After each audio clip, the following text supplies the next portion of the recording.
This time guys, I'm going to make an apple shake para mag-complement sa aming dinner na beef with oyster sauce.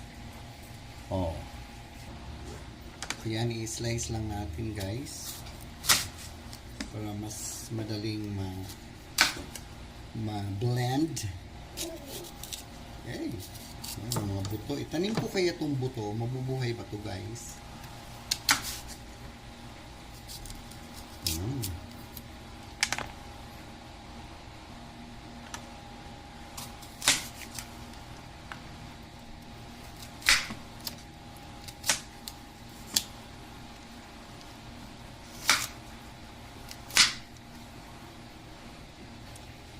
So, yan na siya guys. Nakaslice ng ating apple.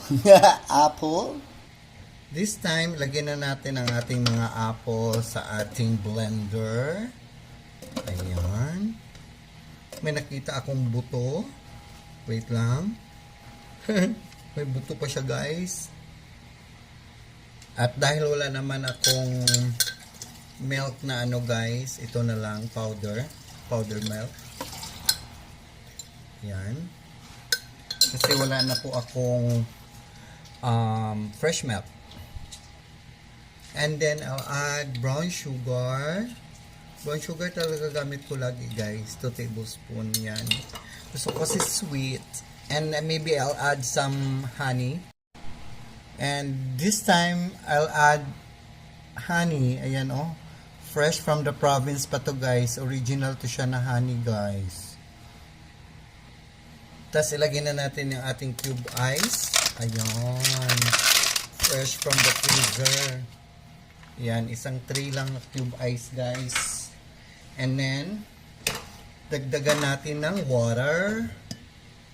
1 glass of water. Ayan. Ang sarap nyan. Then we'll start.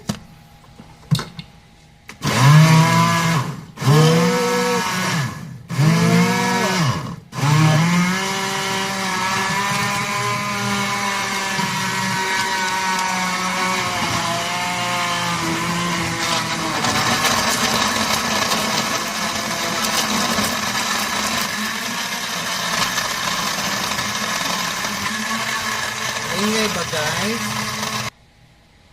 Ayan, tingnan natin kung masarap ba ang kanyang timplada. Oh my god. So yummy. So that's it. Thanks. Ayan. Chuk. Okay, thank you.